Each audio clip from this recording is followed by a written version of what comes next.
Herkese merhaba. Bugün sizlere algılanmanın mekanizması ve ilk izlenimler, insanlar arasındaki etkileyici dans başlıklı bir konudan bahsetmek istiyorum. Aslında buradaki en önemli ana maddemiz algılanma ve ilk izlenimler.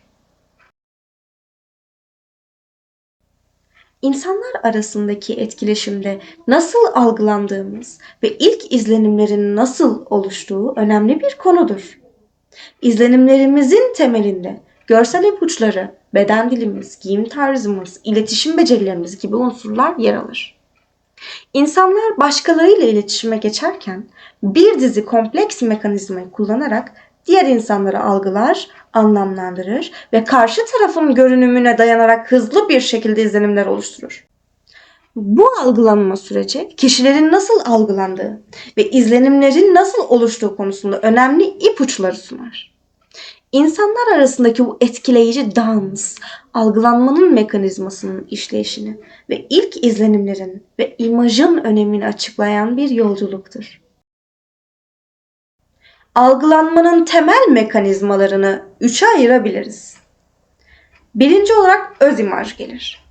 Kendimizi iç aynamızda nasıl gördüğümüzü ifade eder. Psikolojide benlik algısı da denir. Yanıltıcı olabilir. Yani kişiler kendilerini olduğundan daha iyi ya da daha kötü gösterebilirler. Eğer gerçeklikten uzak bir öz imaj varsa kişi kendisine karşı öz saygısını yitirecektir. İkinci olarak algılanan imaj gelir. Yani bu da başkalarının bizi nasıl algıladığı ile ilgilidir. İnsanlar bizim davranışlarımız, söylemlerimiz ve diğer gözlemlenebilir özelliklerimiz üzerinden bizi algılarlar. Yani güvenilir olmayan birisi bizim için güvenilir gözükebilir. İşte bu da algılanan imajdır. Üçüncü olarak ki en önemlisi istenen yani ideal imaj gelir. Kendimizi nasıl görmek ve başkalarına da nasıl göstermek istediğimizi belirleyen iki boyutlu imajımızdır. Burada imaj karakterimize dayandırılmalıdır. İmaj yönetimi ve algılanma yönetimiyle kişinin karakterine özgü, değerli özelliklerin maskesiz bir şekilde sunulmasıdır. İmaj, bir kişinin genel algılanışını etkileyen özelliklerin toplamını ifade eder. Kişisel bir imaj, kendimizi olduğundan daha iyi göstermek veya başkalarını dış görünüşümüzle kandırmak değildir. Gerçi ben şu an bu şekilde giyindim. Lakin bunun herhangi bir kandırmayla veya başka bir durumla alakasının olması söz konusu bile değil. Ben de tabii ki günlük hayatımda bu şekilde değilim. Şu an önemli bir meeting'e geçeceğim buradan çıktıktan sonra. O yüzden bu şekilde giyinmek zorundaydım. Ve sizlerin de huzuruna böyle çıkmak istedim. Sizleri bu şekilde ağırlamak istedim. Bunu da böyle dipnot olarak geçebilirim. Devam edelim. İşinizi iyi yapmanın ve başarılı bir kariyer oluşturmanın temelidir aslında. Mevlana der ki, ya olduğun gibi görün ya göründüğün gibi ol. Şimdi birlikte etkili bir imaj oluşturmak için araştırdığım stratejilere göz atalım. Öncelikle algılanmanın ilk aşaması olan öz imaj yani kendimizi tanımak çok önemlidir. Kendi değerlerimizi belirleyin ve onlara sadık kalın. İçsel duygularınızın, yeteneklerinizin ve güçlü yönlerinizi keşfedin. Aynı zamanda kendi sınırlarınızı ve önceliklerinizi belirleyerek etkili bir imaj oluşturabilirsiniz. Burada sizlere önemli bir öneri vereceğim. Kendinizi ileride nerede görmek istediğinize dair bir not almanızı istiyorum ve burada yeteneklerinizden, iyi özelliklerinizden, güçlü yönlerinizden ve duygularınızdan, ne hissettiğinizden, kendinizi nerede görmek istediğinizden hepsini yazın. Ve istiyorsanız eğer bu videonun altına da yazabilirsiniz. Bildirimlerinizi de açarsanız eminim beğenen kişiler çıkacaktır ve durmadan sirkülasyon halinde bakabilirsiniz onlara. Ve arada bir bunlara göz atın. Bu size son derece motive edici olabilir ve evrene kendinizi bu şekilde hazırladığınızı bildirir. İkinci olarak görünüş ve bakım.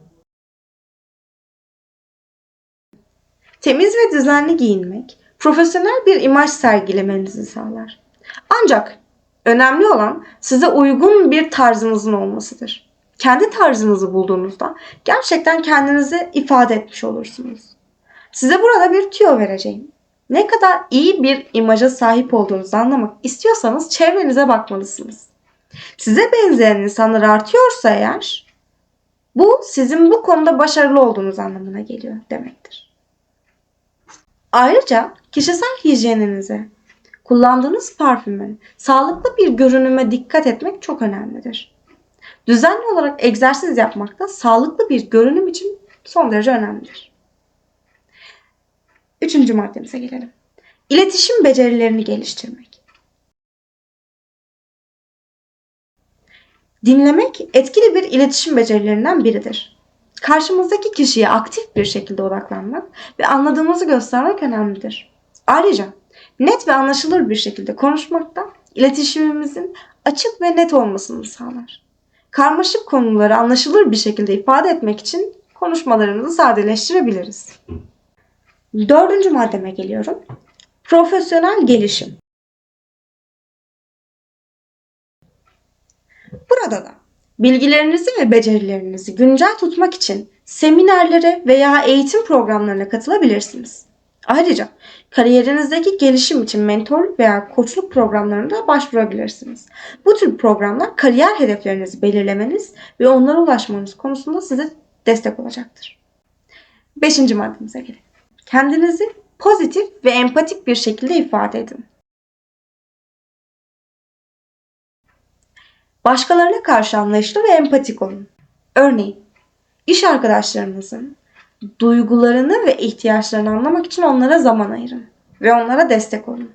Böylece hem sizin empati yeteneğiniz güçlenecektir, hem de aynı ortamda bulunduğunuz yerde sağlıklı ilişkiler kurulacaktır.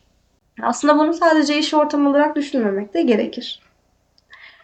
Altıncı olan maddemize geçelim. İyi iş etiketi. Şimdi bu çok önemli bir madde aslında. Söz verdiğinizde bunu yerine getirmek ve güvenilir olmak çok önemlidir. İş yerinde profesyonel davranışlar sergilemek, zamanında gelmek, takım çalışmalarına katkıda bulunmak ve kurallara saygı göstermek gibi unsurlar çok önemlidir. Ve bu durumlar sizi iş yerinizde daha profesyonel yapar. Aslında biz buna iyi bir iş etiketi diyebiliriz. Yedinci olarak ise ben buraya markalaşmayı koyuyorum. Kişisel bir blog veya sosyal medya platformu aracılığıyla uzmanlık alanınızı paylaşarak etkin bir şekilde markalaşabilirsiniz. Tutum, dil ve kişilik özelliklerinizle markanızın tutarlı bir şekilde temsil ettiğinizden emin olun. Güvenilirlik, yetkinlik ve tutarlılık gibi değerleri benimseyerek markanızı da güçlendirebilirsiniz. Aslında biz insanların imaj algısı görsel varlıklar olmamızdan geçer biraz da. Profesyonel bir imaj kendimizi iş ortamında saygın ve güvenilir bir şekilde temsil etmemizi sağlar. Giyim tarzı, beden dilinin ifade ettiği duruş ve jestler, yüz ifadeleri gibi görsel ipuçları izlenimlerin temelini oluşturur. İş yerinde ne kadar profesyonel ve özenli gözükürseniz insanlar sizi o kadar ciddiye alacak ve sizinle iş yapmaktan memnuniyet duyacaklardır. Ancak profesyonel imajımız sadece dış görünüşle sınırlı olduğunu düşünmemeliyiz. İletişim becerileri, kendimizi etkili bir şekilde ifade etme yeteneği, empati, işbirliği ve liderlik gibi nitelikler de profesyonel imajımızı şekillendirir. İyi bir iletişimci olmak, fikirlerimizi etkili bir şekilde ifade edebilmek ve başkalarını anlamak için dinlemek, iş ilişkilerimizde önemli bir fark yaratır. Hadi biraz empati yapalım. İşe alım sürecinde temiz, düzenli, kendine ait bir tarza sahip, güvenilir görünen ve etkili bir konuşmaya sahip, özgüvenli birini mi yoksa dağınık, kirli giyinen, söylediklerimin tam aksi olan birisini mi tercih ederdiniz? Son olarak algılanmanın kompleks mekanizmasını anlamak ve daha anlayışlı, ön yargısız bir şekilde karşımızdakileri algılamak önemlidir. İnsanlar görsel, işitsel ve davranışlar ipuçlarını kullanarak karşı tarafı hızlı bir şekilde değerlendirir ve ilk izlenimler oluşturur. Ancak ilk izlenimlerin yanıltıcı olabileceğini unutmamak önemlidir. İlk etapta edinilen izlenimler sınırlı bilgiye ve ön yargılara dayanabilir ve gerçek kişiliği veya karakteri tam olarak yansıtmayabilir. Bu nedenle daha fazla etkileşim ve bilgi edinme süreci insanların ilk izlenimlerini gözden geçirmelerine ve revize etmelerine olanak tanır. İmaj da algılanmanın önemli bir unsuru olarak bir kişinin genel algılanışını şekillendirir ve başkaları üzerine derin bir etki bırakabilir. Bu videoda algılanmanın mekanizması ve ilk izlenimlerin önemini anlatarak sizlere bu etkileyici dansı aktarmaya çalıştım. Umarım bu konu hakkında faydalı bilgiler edinmişsinizdir. Eğer videomu beğendiyseniz beğen butonuna basmayı ve kanalıma abone olmayı unutmayın. Bir sonraki videomda görüşmek üzere. Eğer istediğiniz ve bahsetmemi istediğiniz konular varsa lütfen yorum olarak aşağıya bırakın. Sizleri çok seviyorum. Görüşmek üzere.